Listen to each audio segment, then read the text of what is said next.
ពីអ្នកទាំងអស់គ្នាអត់ដងវាយម្លងអញ្ចឹងលុបមួយចឹងមែននៅធ្វើចឹងតោះមើលវីដេអូទាំងអស់គ្នាខ្ញុំនឹងប្រាប់របៀបចុចតាន់តិចគឺស្អាតបាទសួស្តីបងប្អូនទាំងអស់គ្នាបាទអញ្ចឹងឥឡូវនេះខ្ញុំមានវីដេអូថ្មីមួយទៀតទាក់ទងជាមួយនឹងការលុបនៅជួរដែលយើងចំហបាទព្រោះពេលខ្លះយើង copy ពីក្នុង Google ពីក្នុងនេះមកគឺវាចំហបាទចំហដូចក្នុងតារាងនេះឧទាហរណ៍ហ្នឹងបាទអញ្ចឹងយើងចង់លុបធ្វើម៉េចដើម្បីលឿនដើម្បីយើងអត់ចុចមួយហត់ទេបាទនេះបើសិនជាករណីធ្វើ3 4 5ជាយើងអាចលុបបានតែបើសិនជារាប់រយរាប់ពាន់តែយើងត្រូវធ្វើដូចម្ដេចបាទអញ្ចឹងអត់អីពិបាកទេបាទអញ្ចឹងយើងមាន2 shortcut ណាបាទអញ្ចឹង shortcut ទី1គឺយើងអាចចុច F5 ក៏បានដែរ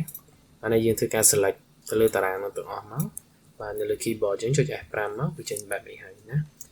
បាទហើយបើសិនជាយើងមិនចុច F5 ទេយើងគ្រាន់ select ទាំងអស់ហ្នឹងមកយើងចុច Ctrl G ណាបាទ Ctrl G ក៏បានដែរហើយយើងយកពាក្យថា special បាទខាងក្រោមនេះបាទអញ្ចឹងកន្លែង special នេះគឺយើងយក select ពាក្យថា plain បានន័យថាយើង select ឡើងតែចំហបាទអញ្ចឹងយើងគ្រាន់តែចុច OK មកបាទអញ្ចឹងវាចាប់តែប្លោះនេះទេបាទអញ្ចឹងយើងធ្វើការ right click យកពាក្យ delete ហើយយើងយកពាក្យថា shift cell up បានន័យថាយើងលុបហើយរុញ cell ឡើងទៅលើ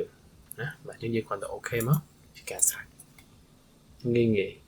បាទអញ្ចឹងវីដេអូនេះមានតែប៉ុណ្្នឹងទេសង្ឃឹមថាអ្នកទាំងអស់គ្នានឹងចូលចិត្តហើយនឹងផ្ដល់ប្រយោជន៍ដល់អ្នកទាំងអស់គ្នាចាំបើគិតថាវីដេអូនេះល្អចែករំលែកទៅមិត្តភ័ក្តិអ្នកទាំងអស់គ្នាហើយកុំភ្លេចជួយ Subscribe និង Like នៅវីដេអូនេះផងបាទអញ្ចឹងជួបគ្នានៅវីដេអូក្រោយបាយ